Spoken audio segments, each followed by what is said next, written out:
د ګناه دومره خرابي دا ده چې د ګناه په وجه باندې انسان زړه چې کومه ده دغه زنګ واخلي تک تور شي. رسول الله صلی الله علیه وسلم حدیث ته وایي چې کله یو سړی ګناه کار وکړي د دغه په زړه باندې یو تور نشان جوړ شي. که دا سړی بیا بله ګناه وکړي د په زړه باندې یو بل تور نشان جوړ شي. که دا سړی بله ګناه کار وکړي په زړه باندې یو بل تور نشان جوړ شي. داسې که دا سړی مخته ګناهونه کوي کوي کوي داسې به د انسان زړه تک تور شي.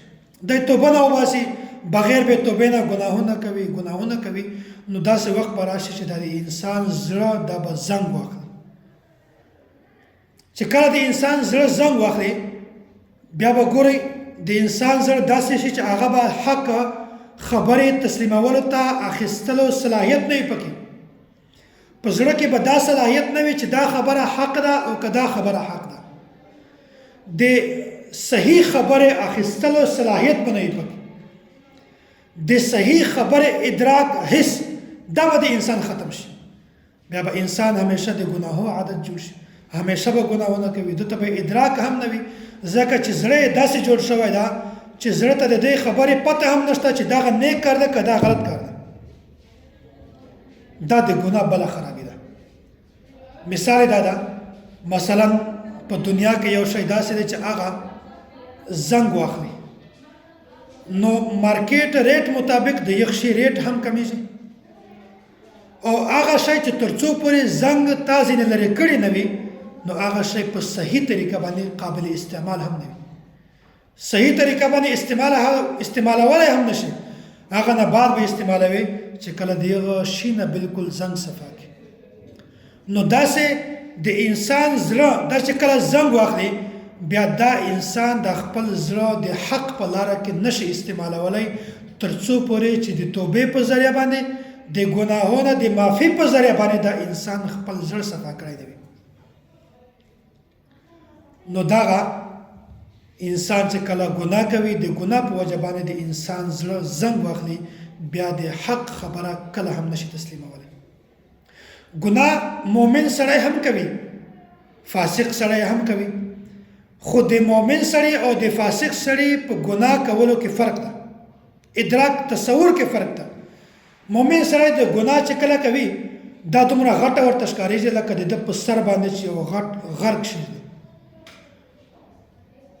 او داسې دا مؤمن سړی د ګناه کولو نه بعد پریشانه هم وي، ټینشن هم وي ورته، تکلیف هم وي ورته، غمجن هم وي. او که چېرته یو سړی فاسق وي ګناهګار وي هغه ته ګناه دومره معمولي شی ښکارېږي لکه د ده په پزه باندې یا په ټنډه باندې مچ کښېني هغه مچ داسې لرې کړي. دغه سړي ته نه پریشاني وي نه تکلیف وي ورته نه غلط ادراک وي نه تشه محسوسوي. نو که مؤمن سړی ګناه وکړي دا ګناه په دغه مؤمن سړي باندې بوج وي او که چېرته فاسق سړی دا ګناه وکړي بیا دا فاسق سړي باندې ګناه بوج نه وي. مؤمن سړی که یو ګناه وکړي بیا دغه ته د الله تعالی د طرفه نه یوه اشاره میلاو شي. مؤمن چې په صحیح طریقه مؤمن وي که یو سړی د ګناهونو توبه وایستله د الله تعالی په حضور کې د معافي اعلان وکړي بیا که چېرته دا سړی ګناه کوي د ده په زړه کې به خوف وي، یره به وي، د ده زړه به فورا ویریږي، داسې به وخوځي چې یاره زه خو د ګناه کار کوم.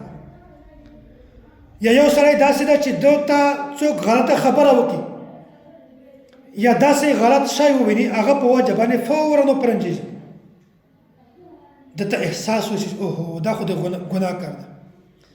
نو که مؤمن سړی په صحیح طریقه باندې مؤمن وي دغه انسان ته د ګناه ادراک کېږي، د ګناه احساس ورته کېږي چې یاره دا د ګناه کار ده، دا ته نږدې مه ورځه. د الله تعالی د طرفه نه په ده باندې یو داسې فرق وشي، داسې یوه اشاره ورته میلاو شي چې دا مؤمن سړی په دې پوهېږي چې دغه د نیکۍ کار ده او که دا د ګناه کار ده. او که چېرته فاسق سړی وي ګناهګار سړی وي هغه ته بالکل دا ادراک نه کېږي، هغه په ګناه کې به لګیا وي، ګناه به کوي خو ده ته به دا معلومات نه کېږي چې دا ګناه ده او که نه. مؤمن سړی که چېرته صغیره ګناه وکړي په ده باندې بوج وي. فاجر سړی فاسق سړی دا که چېرته غټه ګناه ولې نه وکړي ده ته به پروا هم نه وي. نو داسې مؤمن سړي ګناه او د فاسق سړي ګناه په دا کې د ځمکې او د اسمان فرق ده.